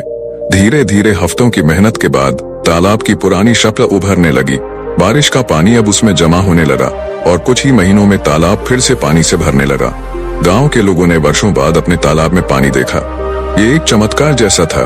दूसरा बदलाव, मेहनत का महत्व। तालाब साफ होने के बाद साधु ने गांव वालों से कहा, अब जब पानी आ चुका है तो हमें खेती शुरू करनी होगी। मेहनत से ही संपन्नता आएगी। कई लोग आलसी बन चुके थे। वे किसी चमत्कार की प्रतीक्षा कर रहे थे, लेकिन जब उन्होंने देखा कि पानी आने से गांव में हरियाली लौटने लगी तो वे भी प्रेरित हुए। साधु ने गांव के युवाओं को संगठित किया और खेती के नए तरीकों के बारे में बताया। धीरे धीरे गांव में बदलाव आने लगा। नई शिक्षा, ज्ञान ही शक्ति है, लेकिन साधु जानते थे कि केवल पानी और खेती से गांव का भविष्य नहीं बदलेगा। उन्होंने महसूस किया कि गांव में शिक्षा का बहुत अभाव है। बच्चे स्कूल नहीं जाते थे और बड़े लोग भी निरक्षर थे। उन्होंने गांव के बड़े बरगद के पेड़ के नीचे एक चबूतरा बनाया और हर शाम वहां बैठकर बच्चों को पढ़ाने लगे। पहले दिन सिर्फ 3-4 बच्चे आए, लेकिन साधु की कहानियों और ज्ञान की बातें इतनी रोचक थीं कि धीरे धीरे बच्चों की संख्या बढ़ने लगी। अब गांव में एक नया माहौल बनने लगा था। जहाँ लोग मेहनत भी कर रहे थे और शिक्षा भी ले रहे थे। गांव में खुशहाली की शुरुआत 6 महीने बाद गांव पूरी तरह बदल चुका था। तालाब पानी से भर चुका था और अब खेती के लिए पर्याप्त जल उपलब्ध था। लोग मेहनती बन चुके थे और अब वे खेती और पशुपालन में जुट रहे थे। बच्चे पढ़ाई करने लगे थे और युवाओं ने साधु से कई नई बातें सीख ली थी। गांव की स्त्रियां भी आत्मनिर्भर बनने लगी थीं। वे हस्तकला और कुटीर उद्योगों की ओर बढ़ रही थीं। गांव वालों की कृतज्ञता एक दिन गांव के सभी लोग एकत्र हुए और साधु के चरणों में झुककर बोले, महाराज, आपने हमारे गांव को जीवन दान दिया। हमने कभी नहीं सोचा था कि हम फिर से सुखी हो सकते हैं। साधु मुस्कुराए और बोले, मैंने कुछ नहीं किया, ये सब तुमने किया है। मैंने तो केवल तुम्हें यह याद दिलाया कि अगर मनुष्य ठान ले तो कोई भी कठिनाई उसे रोक नहीं सकती। गांव वालों ने विनती की कि वे यहीं रुक जाएं और हमेशा के लिए गांव का मार्गदर्शन करें। लेकिन संत देवगिरी बोले, मैं एक घुमक्कड़ साधु, मेरी यात्रा अभी समाप्त नहीं हुई है। लेकिन अगर तुम इस सीख को याद रखोगे और इसे अपने बच्चों को सिखाओगे तो मेरा आना सार्थक हो जाएगा। अंतिम संदेश और विदाई। कुछ दिनों बाद साधु ने गांव को अलविदा कहा। गांव के लोग अब आत्मनिर्भर हो चुके थे और वे जानते थे कि अब वे खुद अपने भाग्य के निर्माता है। गांव का नाम अब सच में कुशालपुर बन चुका था, जहां खुशहाली और आत्मनिर्भरता थी। सीख और प्रेरणा। यह कहानी हमें यह सिखाती है कि अगर मनुष्य ठान ले तो किसी भी कठिनाई को पार कर सकता है। मेहनत, शिक्षा और आत्मनिर्भरता ही किसी समाज को आगे बढ़ा सकती है। संत देवगिरी, जिन्होंने कुशालपुर गांव को आत्मनिर्भरता और मेहनत का पाठ पढ़ाया था, अब अपनी यात्रा के अगले पड़ाव की ओर बढ़ रहे थे। गांव वालों की आंखों में कृतज्ञता के आंसू थे, लेकिन साधु को अपनी यात्रा जारी रखनी थी। वे धीरे धीरे जंगल के रास्ते आगे बढ़ रहे थे। जंगल में पक्षियों की चहचहाहट थी, हवा में ठंडक थी और चारों ओर हरियाली फैली हुई थी।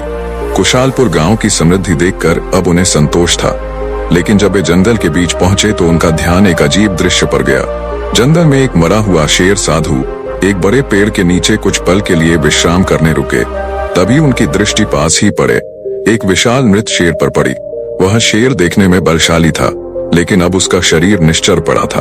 उसकी आंखें खुली थीं, लेकिन उनमें अब कोई रोशनी नहीं थी। उसके पंजे मिट्टी में धंसे हुए थे और आसपास गिद्ध और लकड़बग्घे मंडरा रहे थे। साधु कुछ देर तक उस शेर को देखते रहे, फिर वे उसकी ओर बढ़े और पास बैठ गए। शेर की हालत देखकर साधु की जिज्ञासा, कैसे मरा होगा यह शेर? साधु ने सोचा, शेर के शरीर पर कोई ताजा घाव नहीं था, यह किसी शिकारी का शिकार भी नहीं लगा। तभी पास से एक बूढ़ा सियार आया। वह साधु को देखकर ठिठक गया, फिर धीरे धीरे उनकी ओर बढ़ा। साधु ने मुस्कुराकर पूछा, वत्स, क्या तुम जानते हो कि यह शेर कैसे मरा? सियार कुछ पल चुप रहा, फिर बोला, महाराज, ये शेर जंगल का राजा था, बलवान, शक्तिशाली और बहुत ही क्रूर। साधु ने ध्यान से सुना।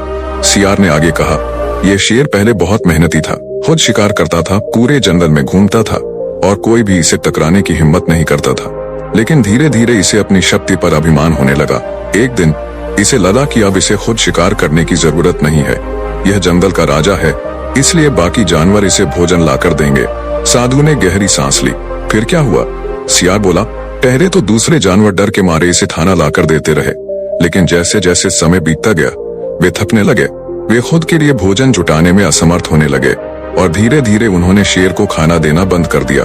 सियार ने एक लंबी सांस ली और आगे कहा, अब शेर के पास कोई भोजन नहीं बचा। उसने खुद शिकार करना चाहा, लेकिन वर्षों से आलसी हो चुका था। उसकी शक्ति कम हो चुकी थी, उसकी चाल सुस्त पड़ गई थी। अब वह किसी हिरण या जंगली सूअर का पीछा भी नहीं कर सकता था। धीरे धीरे वह कमजोर होने लगा, भूख से तड़पता रहा और अंत में एक दिन इसी जगह पर गिरकर मर गया। साधु की सीख। साधु ने शेर की मृत देह को एक बार फिर देखा और गहरी सोच में पड़ गए। फिर उन्होंने सियार से कहा, ये शेर जंगल के हर उस व्यक्ति के लिए एक सीख है जो मेहनत करना छोड़ देता है, जो खुद को इतना महान समझ लेता है कि उसे और प्रयास करने की जरूरत ही नहीं। सियार सिर हिलाते हुए बोला, हाँ महाराज, इस जंगल में अब कोई नया शेर आएगा, लेकिन अगर वह भी इसी तरह की सोच रखेगा तो उसका भी यही हश्र होगा। साधु उठे और अपनी लकड़ी की छड़ी थाम ली। उन्होंने मन ही मन सोचा, कुशालपुर गांव भी कभी इसी शेर की तरह था, समृद्ध लेकिन आलसी। उन्होंने मेहनत छोड़ दी थी और दूसरों पर निर्भर हो गए थे, लेकिन समय रहते उन्होंने खुद को बदल लिया, इसलिए वे बच गए। फिर उन्होंने सियार से कहा, वत्स, इस जंगल में हर प्राणी को मेहनत का महत्व समझना चाहिए। अगर कोई सिर्फ दूसरों पर निर्भर रहेगा तो उसकी स्थिति भी इसी शेर की तरह होगी। सियार ने सिर झुका लिया। आप ठीक कहते हैं महाराज। साधु ने उस मृत शेर की ओर एक अंतिम बार देखा और फिर आगे बढ़ गए। अब उनकी यात्रा उन्हें किसी नए गांव, किसी नए स्थान पर ले जा रही थी, जहां लोग फिर से एक नई सीख के लिए उनकी प्रतीक्षा कर रहे होंगे। लेकिन वे जानते थे कि शेर की यह कहानी हमेशा उनके साथ रहेगी। जब भी वे किसी गांव या नगर में किसी ऐसे व्यक्ति को देखेंगे जो मेहनत छोड़कर दूसरों पर निर्भर होने लगा है, वे उसे यह कहानी सुनाएंगे। अंतिम संदेश, शेर चाहे जितना भी शक्तिशाली हो, अगर वह आलसी बन जाए और दूसरों पर निर्भर हो जाए तो अंत में उसकी शक्ति व्यर्थ हो जाती है। संत देवगिरी जंगल के घने रास्तों से होकर अपनी यात्रा जारी रखे हुए थे। दिन भर चलने के कारण उनके पैरों में थकान महसूस हो रही थी। वे अब तक कई गांवों से गुजर चुके थे, लेकिन इस जंगल का रास्ता लंबा था और उन्हें दूर दूर तक कोई आश्रय नजर नहीं आ रहा था। दिन भर की यात्रा के बाद सूरज धीरे धीरे पश्चिम की ओर झुक रहा था। जंगल में पक्षियों की चहचहाहट कम होने लगी थी और ठंडी हवा बहने लगी थी। लेकिन संत देवगिरी की परेशानी यह थी कि रात गुजारने के लिए कोई उचित स्थान नहीं मिल रहा था।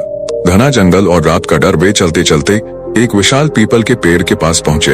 ये पेड़ जंगल के बीचों बीच था और इसकी छांव काफी घनी थी। उन्होंने अपनी लकड़ी की छड़ी जमीन पर रखी और थोड़ा विश्राम करने के लिए वहीं बैठ गए। उन्होंने सोचा, क्या यहीं रात बिताई जाए? लेकिन यह जंगल है, यहाँ जंगली जानवर भी हो सकते हैं। तभी दूर से भेड़ियों की हल्की गुर्राहट सुनाई दी। यह संकेत था कि अब उन्हें जल्द ही सोने का कोई सुरक्षित स्थान खोजना होगा। गुफा की खोज साधु ने चारों ओर देखा तो उन्हें कुछ दूरी पर एक छोटी पहाड़ी दिखाई दी। पहाड़ियों में अक्सर गुफाएं होती हैं, जहाँ थोड़ी सुरक्षा मिल सकती है। वे धीरे धीरे उस दिशा में बढ़ने लगे। रास्ता कठिन था, कहीं झाड़ियां थीं, कहीं उबड़ खाबड़ पत्थर, लेकिन संत देवगिरी का धैर्य अटूट था। कुछ ही देर बाद उन्होंने एक गुफा देखी। यह बहुत बड़ी नहीं थी, लेकिन इतनी थी कि एक व्यक्ति उसमें बैठकर विश्राम कर सके। वे अंदर गए और चारों ओर देखा। गुफा के कोनों में चमगादड़ लटके हुए थे, लेकिन वे शांत थे। कुछ सूखी घास और पत्तियां बिखरी हुई थीं, जो संकेत दे रही थीं कि यह स्थान पहले भी किसी ने आश्रय के लिए इस्तेमाल किया होगा। संत देवगिरी ने राहत की सांस ली। यही उपयुक्त स्थान है। रात के लिए तैयारी अब सवाल था। सोने का उचित प्रबंध कैसे किया जाए? गुफा ठंडी थी, लेकिन अंदर पर्याप्त हवा नहीं आ रही थी। इसलिए साधु ने बाहर से कुछ सूखी लकड़ियां और पत्तियां इकट्ठी की और एक छोटा सा अलाव जलाया। इससे दो फायदे थे, एक तो गर्मी मिल रही थी और दूसरा आग की रोशनी से जंगली जानवर दूर रहेंगे। उन्होंने अपनी कमर से बंधी छोटी पोटली से कुछ सूखे चने और मूंगफली निकाली। यही उनका भोजन था। धीरे धीरे वे इसे खाने लगे और पास रखे पानी के घड़े से 2 घूंट पानी पिया। खाने के बाद उन्होंने ध्यान किया और फिर पीपल के पत्तों को अपने नीचे बिछाकर सोने की तैयारी करने लगे। रात की शांति और खतरे, रात के अंधेरे में जंगल एक अलग ही दुनिया बन गया था। दूर से उल्लुओं की आवाजें आ रही थीं, झाड़ियों में सांपों की सरसराहट थी और कभी कभी हवा के झोंके से सूखी टहनियां टूटकर गिर रही थीं। साधु इन सब आवाजों को सुनते हुए भी शांत थे। उन्होंने अपना गेरुआ वस्त्र ओढ़ लिया और लेट गए। लेकिन तभी गुफा के बाहर कुछ हलचल हुई। रहस्यमयी आगंतुक साधु ने अपनी आंखें खोली और ध्यान से सुना। कोई था जो गुफा के पास घूम रहा था। हल्के हल्के कदमों की आहट सुनाई दे रही थी। क्या यह कोई जंगली जानवर है? उन्होंने धीरे धीरे अपनी लकड़ी की छड़ी उठाई और सावधानी से गुफा के प्रवेश द्वार की ओर देखा। अंधेरे में एक परछाई हिलती हुई दिखाई दी, लेकिन यह कोई जानवर नहीं था बल्कि एक मनुष्य था। कौन है वह? साधु ने शांत लेकिन दृढ़ आवाज में पूछा। कुछ पल की चुप्पी के बाद एक थका हारा युवक गुफा के अंदर आया। उसकी हालत देखकर लग रहा था कि वह बहुत दिनों से भटक रहा था। उसके कपड़े फटे हुए थे और उसका चेहरा चिंता में डूबा हुआ था। युवक की परेशानी, युवक ने धीरे से कहा, महाराज, मैं एक यात्री हूँ। मैं रास्ता भटक गया हूँ और कई दिनों से भोजन नहीं मिला। कृपया मुझे थोड़ी शरण दे। साधु ने युवक को ध्यान से देखा। उसकी आंखों में सच्चाई थी। उन्होंने अपनी पोटली से कुछ बचा हुआ भोजन निकाला और युवक को दे दिया। युवक ने झुककर साधु को प्रणाम किया और जल्दी जल्दी खाना खाने लगा। खाने के बाद वह थका हुआ था और वहीं जमीन पर लेट गया। साधु ने उसे देखा और सोचा, इस युवक की कहानी भी जरूर रोचक होगी। लेकिन अब रात हो चुकी थी। सुबह होते ही वे उससे उसके बारे में पूछेंगे। सुबह की नई शुरुआत, रात बीत गई। सुबह होते ही साधु ने आंखें खोली। सूरज की किरणें गुफा में झांक रही थीं और चिड़ियों की चहचहाहट सुनाई दे रही थी। उन्होंने देखा कि वह युवक पहले से ही जाग चुका था और अब उनकी ओर देख रहा था। युवक, तुम कौन हो और इस जंगल में कैसे भटक गए? युवक ने लंबी सांस ली और कहा, महाराज, मेरी कहानी बहुत लंबी है। साधु ने मुस्कुराकर कहा, तो बताओ, मैं सुनने के लिए तैयार हूँ। रात की थकान मिटाने के बाद साधु देवगिरी और वह अजनबी युवक अब गुफा के बाहर बैठे थे। सुबह की हल्की रोशनी जंगल में फैल चुकी थी और पक्षियों की चहचहाहट से वातावरण मधुर हो गया था। साधु ने अपनी छड़ी उठाई और धीरे धीरे युवक की ओर देखा। वत्स, अब बताओ तुम कौन हो और इस जंगल में कैसे भटक गए? युवक ने गहरी सांस ली। उसकी आंखों में अभी भी बीते दिनों की थकान झलक रही थी। महाराज, मेरा नाम अर्जुन है। मैं एक साधारण किसान का पुत्र हूँ। मेरा गांव इस जंगल के दूसरी ओर स्थित है, लेकिन अब वह गांव मेरे लिए पराया हो चुका है। साधु ने उत्सुकता से पूछा, ऐसा क्यों? कोई अपने ही गांव को पराया कैसे मान सकता है? अर्जुन ने नीचे देखते हुए कहा, क्योंकि मैं वहां अब किसी को मुंह दिखाने लायक नहीं हूँ। युवक की बीती जिंदगी अर्जुन ने अपनी कहानी सुनानी शुरू की। मैं एक गरीब लेकिन मेहनती परिवार में जन्मा।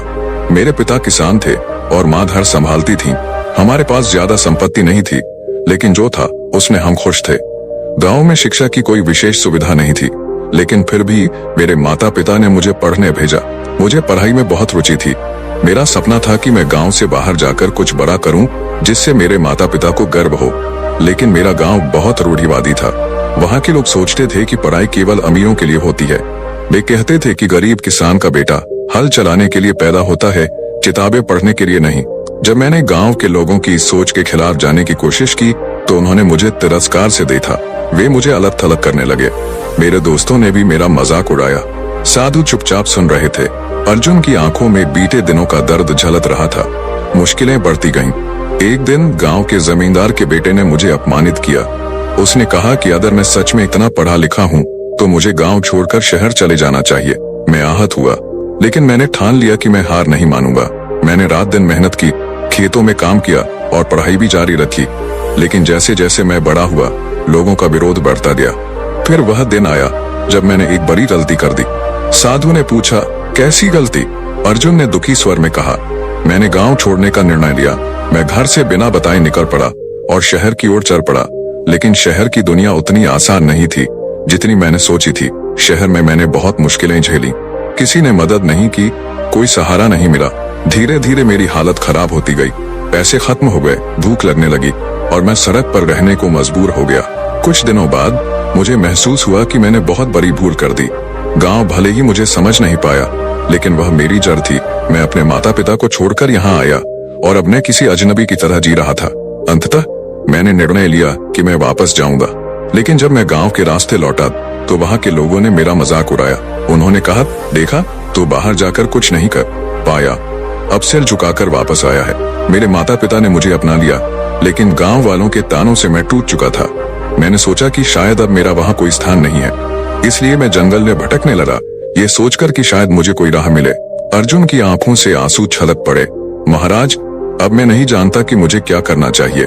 मैं आगे भी नहीं बढ़ सकता और पीछे भी नहीं लौट सकता। संत देवगिरी ने कुछ क्षणों तक शांति से सोचा।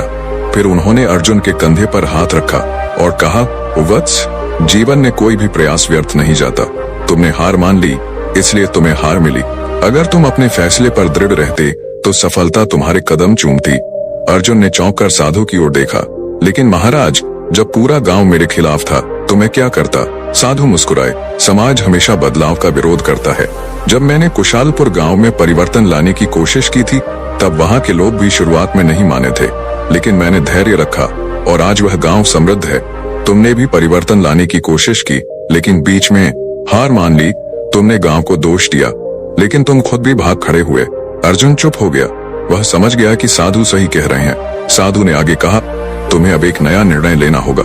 या तो तुम हार मानकर हमेशा के लिए जंगल में भटकते रहोगे, या फिर लौटकर अपने गांव को दिखाओगे कि तुम क्या कर सकते हो। अर्जुन ने सिर उठाया। महाराज, लेकिन मैं कैसे ये करूं? साधु ने कहा, सबसे पहले खुद पर विश्वास करो। फिर जो शिक्षा तुमने पाई है, उसे अपने गांव के बच्चों को सिखाने में लगाओ। धीरे धीरे तुम्हारा ज्ञान गांव के लिए उपयोगी सिद्ध होगा। लोग तुम्हें अपनाएंगे और एक दिन वही गांव जो तुम्हारा उपहास करता था, तुम्हें सम्मान देगा। अर्जुन की आंखों में एक नई चमक आ गई। महाराज, क्या सच में यह संभव है? साधु ने मुस्कुराकर कहा, सिर्फ संभव ही नहीं, बल्कि निश्चित है, यदि तुम सच्ची मेहनत और धैर्य रखो। अर्जुन ने दृढ़ संकल्प लिया। वह अब वापस अपने गांव जाएगा, अपनी गलतियों से सीखेगा और गांव को जागरूक करेगा। साधु ने आशीर्वाद दिया और कहा, वत्स, कभी मत भूलना, सच्ची शक्ति आत्मनिर्भरता और मेहनत में है। जब तक तुम खुद को कमजोर मानोगे, तब तक दुनिया भी तुम्हें कमजोर मानेगी। लेकिन जिस दिन तुम खुद पर विश्वास कर लोगे, उसी दिन दुनिया तुम्हारा सम्मान करेगी। अर्जुन ने साधु के चरणों में झुककर प्रणाम किया और एक नए भविष्य की ओर बढ़ चला। यात्रा जारी रहती है। संत देवगिरी ने अर्जुन को जाते हुए देखा और फिर अपनी यात्रा आगे बढ़ा दी। उनकी राह में अभी और भी दांव थे और वहां भी किसी न किसी को उनकी सीख की जरूरत थी। अर्जुन को सही राह दिखाने के बाद संत देवगिरी ने अपनी यात्रा जारी रखी। सूरज अब सिर के ऊपर था और जंगल से बाहर निकलते ही एक नया गांव सामने दिखा। करुणा गांव। ये गांव पहले से कहीं अधिक पिछड़ा और गरीब दिख रहा था। टूटी फूटी झोपड़ियां, सूखे खेत और उदास चेहरे यह संकेत दे रहे थे कि यहाँ कुछ गंभीर समस्याएं थीं। जैसे ही साधु गांव में पहुंचे, उन्होंने देखा कि कुछ बच्चे सड़क किनारे बैठे थे।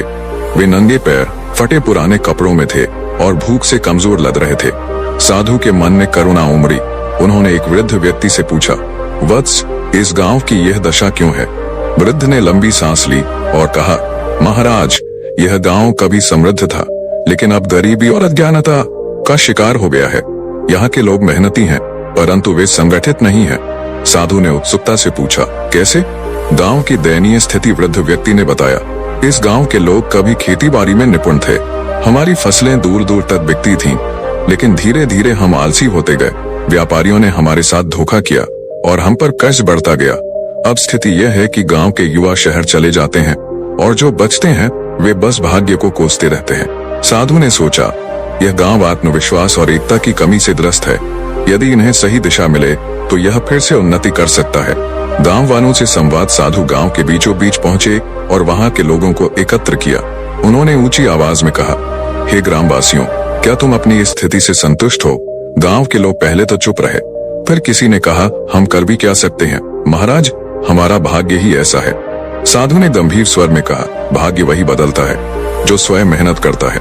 जब तक तुम अपने हालात को स्वीकार करोगे तब तक वे नहीं बदलेंगे। गांव के लोग साधु की बातों को ध्यान से सुनने लगे।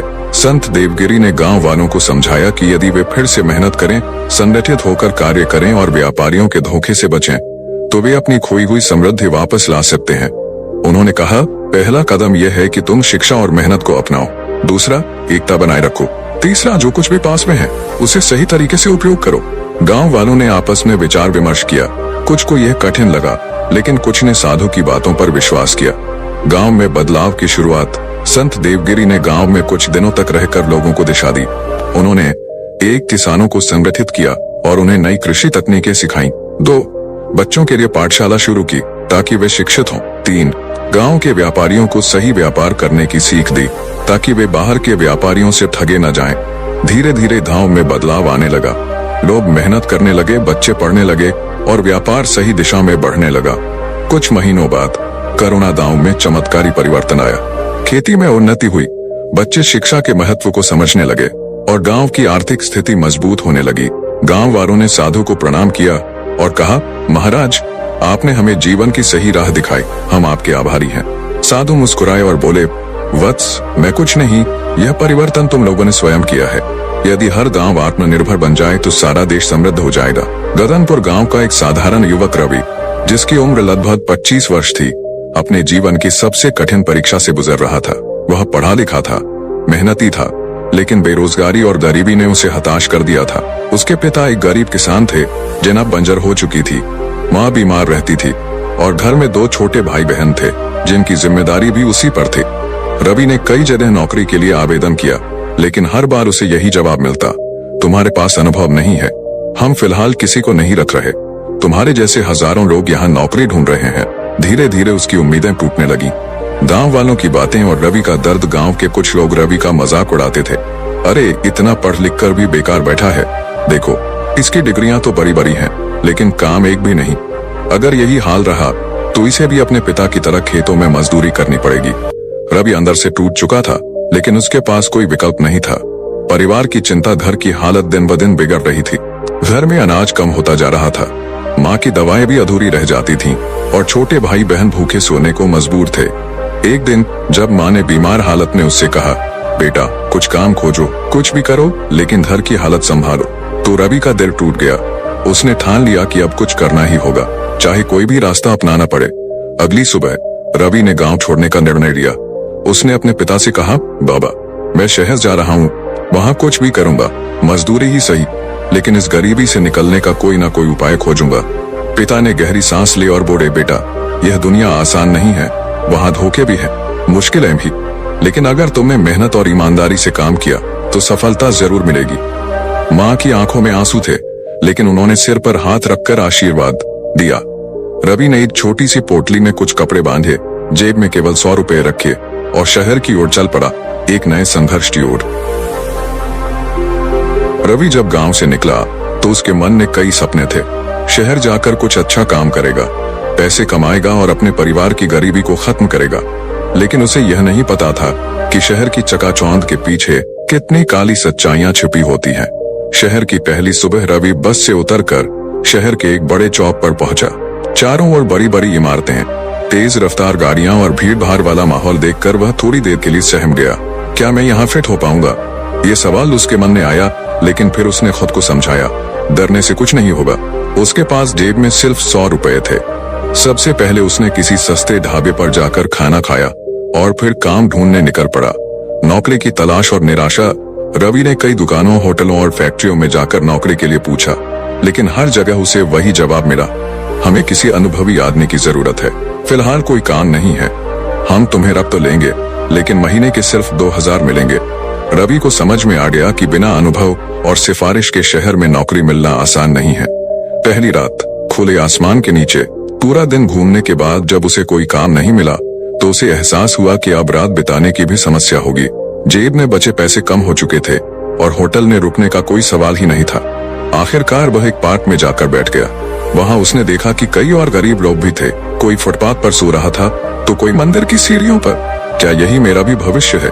उसने खुद से पूछा, लेकिन फिर उसने खुद को संभाला और कहा, नहीं, मैं हार नहीं मान सकता। पहली कमाई पसीने से भरी मजदूरी। अगले दिन रवि एक निर्माण स्थल पर पहुंचा। वहां उसने एक ठेकेदार से काम के लिए गुहार लगाई। ठेकेदार ने उसे सिर से पैर तक देखा और कहा, काम कर पाओगे? रवि ने झिझकते हुए कहा, हाँ, मुझे काम की सख्त जरूरत है। ठेकेदार ने उसे मजदूरी का काम दे दिया, ईंटें उठाने, सीमेंट मिलाने और अन्य छोटे मोटे काम करने का। यह काम बहुत कठिन था और रवि के हाथ छिल रहे, लेकिन उसने हिम्मत नहीं हारी। शाम को जब उसे पहली बार 200 रुपए मिले तो उसकी आंखों में खुशी के आंसू आ गए। मैंने अपने दम पर कमाया। उसने सबसे पहले एक सस्ता खाना खाया और फिर कुछ पैसे बचाकर जेब में रखे। अब उसके मन में आशा की एक किरण जागी। शायद यही से उसकी जिंदगी बदलने की शुरुआत हो, लेकिन संघर्ष अभी बाकी था। रवि ने सोचा था कि शहर में एक नौकरी मिल जाएगी और सब ठीक हो जाएगा, लेकिन उसे अभी और मुश्किलों का सामना करना था। एक मजदूरी का काम स्थायी नहीं था, कभी काम मिलता कभी नहीं। 2, कमाई बहुत कम थी जिससे गांव पैसे भेजना मुश्किल था। 3, रहने के लिए कोई सुरक्षित जगह नहीं थी, वह अभी भी फुटपाथ पर ही सो रहा था। फिर एक दिन एक घटना ने उसकी जिंदगी को हमेशा के लिए बदल दिया। रवि को मजदूरी करते हुए 2 हफ्ते हो चुके थे। हर दिन सुबह उठकर काम की तलाश करना, दिहाड़ी पर मेहनत करना और रात को किसी कोने में सो जाना, यही उसकी दिनचर्या बन रही थी। लेकिन यह स्थायी समाधान नहीं था। कभी काम मिलता, कभी नहीं। कमाई इतनी कम थी कि गांव पैसे भेजना तो दूर, खुद का पेट भरना भी मुश्किल हो रहा था। भाग्य का खेल। एक महत्वपूर्ण मुलाकात। एक दिन रवि सड़क किनारे बैठा था। काम न मिलने के कारण वह बेहद परेशान था। तभी उसने देखा कि एक बुजुर्ग आदमी सड़क पार करने की कोशिश कर रहे थे, लेकिन तेज रफ्तार गाड़ियों के कारण वे आगे नहीं बढ़ पा रहे थे। रवि तुरंत भागकर उनके पास पहुंचा और उनका हाथ पकड़कर उन्हें सड़क पार करा दिया। बुजुर्ग ने उसे धन्यवाद दिया और पूछा, बेटा, तुम यहाँ क्या कर रहे हो? रवि ने हल्की मुस्कान के साथ जवाब दिया, मैं काम की तलाश में आया हूँ, लेकिन अभी तक कुछ स्थायी नहीं मिला। बुजुर्ग ने ध्यान से उसकी बातें सुनी और कहा, अगर तुम ईमानदार और मेहनती हो तो मैं तुम्हारी मदद कर सकता हूँ। रवि को विश्वास नहीं हुआ। क्या यह सच था या फिर कोई और धोखा? लेकिन उसके पास खोने के लिए कुछ नहीं था, इसलिए उसने सहमति में सिर हिला दिया। एक नई नौकरी की शुरुआत। बुजुर्ग व्यक्ति उसे एक बड़ी इमारत के अंदर ले गए। यह एक कपड़े की फैक्ट्री थी। वहां पहुंचकर उन्होंने मैनेजर से कहा, यह लड़का बहुत मेहनती और ईमानदार है, इसे एक मौका दो। मैनेजर ने रवि को देखा और कहा, ठीक है, इसे वर्कशॉप में रख लो, लेकिन अगर काम में गलती हुई तो नौकरी तुरंत चली जाएगी। रवि ने तुरंत हामी भर दी। उसे छोटी सी नौकरी मिली, कपड़ों की बंडलिंग और गाड़ियों में लोडिंग करने की। यह कोई बड़ी नौकरी नहीं थी, लेकिन मजदूरी से बेहतर थी। अब उसे हर महीने 4000 रुपए मिलने लगे। यह रकम बहुत ज्यादा नहीं थी, लेकिन उससे खाने, रहने और गांव पैसे भेजने का सपना संभव हो गया था। पहली कमाई और परिवार की खुशी। पहली तनख्वाह मिलते ही रवि ने सबसे पहले अपनी माँ के लिए दवाएं खरीदी और कुछ पैसे गांव भेजे। जब उसके पिता ने फोन पर सुना कि उनका बेटा अब काम कर रहा है और पैसे भेज रहा है तो उनकी आंखों में आंसू आ गए। बेटा, तूने हमारा सिर गर्व से ऊंचा कर दिया। रवि का आत्मविश्वास बढ़ने लगा। उसे यकीन हो गया कि अगर मेहनत और ईमानदारी से काम किया जाए तो धीरे धीरे सफलता जरूर मिलेगी, लेकिन असली परीक्षा अभी बाकी थी। रवि की जिंदगी में धीरे धीरे स्थिरता आ रही थी, लेकिन एक दिन फैक्ट्री में कुछ ऐसा हुआ जिसने सब कुछ बदल दिया। रवि को कपड़े की फैक्ट्री में काम करते हुए 3 महीने हो चुके थे। अब उसकी जिंदगी पहले से थोड़ी बेहतर थी।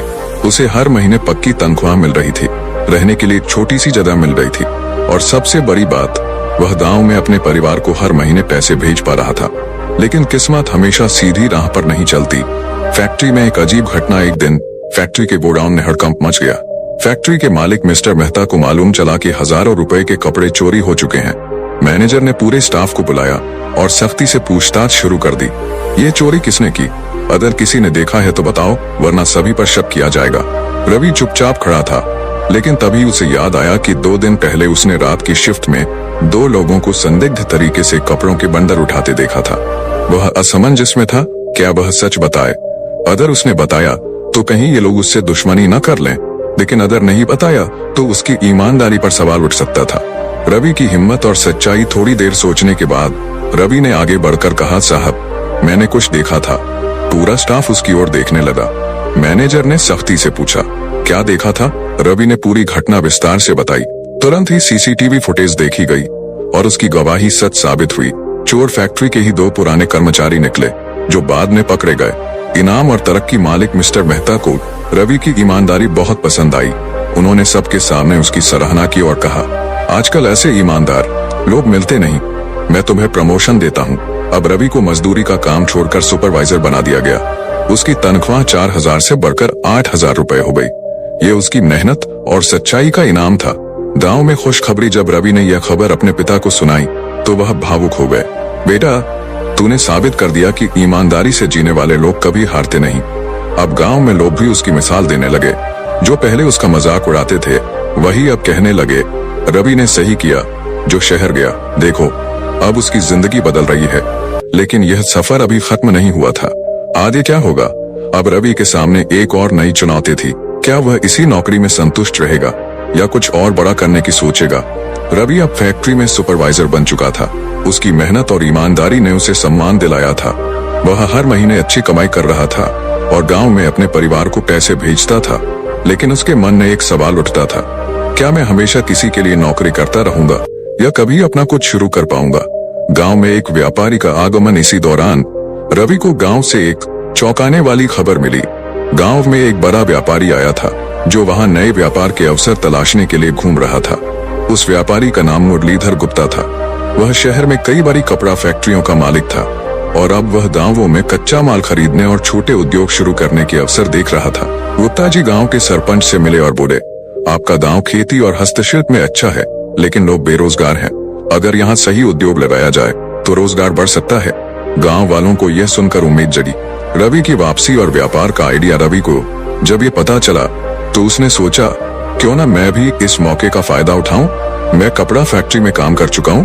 अगर मैं अपने गांव में कोई छोटा कारोबार शुरू करूं तो गांव वालों को भी काम मिल सकता है। उसने अपने बचत में से कुछ पैसे लेकर गांव जाने का फैसला किया। गांव पहुंचते ही उसने गुप्ता जी से मिलने की कोशिश की। जब उसकी उनसे मुलाकात हुई तो उसने अपनी कहानी बताई। कैसे वह एक गरीब किसान का बेटा था, कैसे उसने मजदूरी से शुरू किया और कैसे उसकी ईमानदारी से उसे प्रमोशन मिला। गुप्ता जी उसकी बातों से प्रभावित हुए और बोले, तुम्हारी कहानी प्रेरणादायक है, लेकिन व्यापार केवल मेहनत से नहीं चलता, समझदारी भी चाहिए। तुम्हारे पास कोई योजना है? रवि का व्यापारिक विचार। रवि ने कहा, हाँ, मैं सोच रहा हूँ कि गांव के लोगों को कपड़े सिलाई का काम सिखाऊं और हम यहाँ छोटे स्तर पर कपड़ों का उत्पादन शुरू करें। हम शहर की फैक्ट्रियों को सीधे सप्लाई कर सकते हैं, जिससे बिचौलियों का फायदा खत्म होगा। इससे गांव वालों को भी रोजगार मिलेगा। गुप्ता जी को यह विचार पसंद आया। उन्होंने कहा, अगर तुम यह काम शुरू करना चाहते हो तो मैं तुम्हें शुरुआती पूंजी देने को तैयार हूँ, लेकिन तुम्हें इसे ईमानदारी और मेहनत से चलाना होगा। रवि ने बिना सोचे समझे हामी भर दी। यह उसके लिए एक सुनहरा मौका था, एक नौकरी से आगे बढ़कर खुद का मालिक बनने का। गांव में बदलाव की शुरुआत। रवि ने गांव में एक छोटी सी जगह किराए पर ली और वहां सिलाई मशीनें लगवाई। उसने गांव की महिलाओं और बेरोजगार युवाओं को फ्री में प्रशिक्षण देना शुरू किया। धीरे धीरे गांव में एक नया उत्साह देखने को मिला। लोग जो पहले बेकार बैठे रहते थे अब कुछ सीखने लगे। महिलाओं को आत्मनिर्भर होने का मौका मिला और युवा भी काम के लिए शहर जाने के बजाय अपने गांव में ही रोजगार पाने लगे। रवि के लिए यह सिर्फ एक व्यापार नहीं था, बल्कि गांव के विकास की ओर पहला कदम था। आगे क्या होगा? अब सवाल यह था कि क्या रवि अपने इस छोटे उद्योग को बड़ा बना पाएगा? क्या वह गुप्ता जी की उम्मीदों पर खरा उतरेगा या उसे फिर किसी नई चुनौती का सामना करना पड़ेगा? रवि ने गांव में अपना छोटा सा सिलाई केंद्र शुरू कर दिया था। गांव के कई बेरोजगार युवक और महिलाएं वहां आकर कपड़े सिलने का काम सीख रहे थे। उसकी मेहनत और गुप्ता जी के मार्गदर्शन से यह छोटा उद्योग धीरे धीरे बढ़ने लगा। लेकिन व्यापार की राह आसान नहीं थी। नई चुनौतियां उसका इंतजार कर रही थीं। मुश्किलें शुरू होती हैं। शुरुआत में रवि को कई कठिनाइयों का सामना करना पड़ा। एक बाजार तक पहुंचने की दिक्कत, गांव में बने कपड़ों को शहर की बड़ी दुकानों तक पहुंचाना मुश्किल था। 2, गुणवत्ता सुधारने की जरूरत, कपड़ों की सिलाई और डिजाइन में सुधार करना जरूरी था, नहीं तो ग्राहक नहीं मिलते। 3, गांव वालों की झिझक, कुछ लोग रवि का साथ देने को तैयार थे, लेकिन कुछ को भरोसा नहीं था कि यह काम सफल होगा। कुछ दिनों बाद गांव के कुछ बड़े व्यापारी रवि से जलने लगे। उन्होंने अफवाहें फैलानी शुरू कर दी कि यह व्यापार ज्यादा दिनों तक नहीं टिकेगा, गांव में उद्योग नहीं चलते, यह लड़का बस सपने देख रहा है। लेकिन रवि ने हार नहीं मानी। उसने खुद अपने हाथों से सिलाई की बारीकियां सिखाई, बेहतर कपड़े बनवाए और शहर जाकर बड़े व्यापारियों से मिलने की कोशिश की। पहला बड़ा ऑर्डर एक दिन रवि और उसके कुछ साथियों ने अपने बनाए हुए कपड़ों को लेकर शहर की एक बड़ी दुकान के मालिक से मिलने गए। वह व्यापारी पहले तो उनकी बात सुनने को तैयार नहीं था, लेकिन जब रवि ने उसे अपने कपड़ों की क्वालिटी दिखाई और कीमत कम रखने का वादा किया तो उसने पहला बड़ा ऑर्डर दिया, 500 कुर्तों का। यह रवि के लिए एक बड़ी जीत थी। गांव में जब यह खबर पहुंची तो सभी को विश्वास हो गया कि यह काम सच में सफल हो सकता है। अब जो लोग रवि की आलोचना कर रहे थे वही उसके साथ काम करने के लिए आगे आने लगे। गांव की पहचान और तरक्की धीरे धीरे रवि के कारोबार ने रफ्तार पकड़ ली। गांव की कई महिलाएं आत्मनिर्भर बन गई और अपने घर का खर्च चलाने लगी। युवाओं को अब शहर जाकर मजदूरी करने की जरूरत नहीं थी। गांव का नाम आसपास के इलाकों में मशहूर होने लगा। कुछ ही महीनों में रवि के उद्योग से गांव के 50 से ज्यादा लोग जुड़ गए। गुप्ता जी भी बहुत खुश थे। रवि, तुमने साबित कर दिया कि सही सोच और मेहनत से कुछ भी संभव है, उन्होंने कहा। अब रवि सिर्फ एक नौकरी पेशा युवा नहीं था, बल्कि गांव के लिए प्रेरणा बन चुका था। सफलता की ओर आगे बढ़ता गांव रवि ने ठान लिया कि अब वह अपने उद्योग को और आगे बढ़ाएगा। उसने ऑनलाइन बिक्री शुरू करने की योजना बनाई और दूसरे गांवों तक भी अपने उद्योग को फैलाने का सपना देखा। अब जब मैंने यह सफर शुरू किया है तो इसे और ऊंचाई तक ले जाऊंगा। निष्कर्ष, जो रवि कभी बेरोजगार था, जिसके पास 2 वक्त की रोटी का भी ठिकाना नहीं था, वही आज गांव के कई लोगों को रोजगार दे रहा था।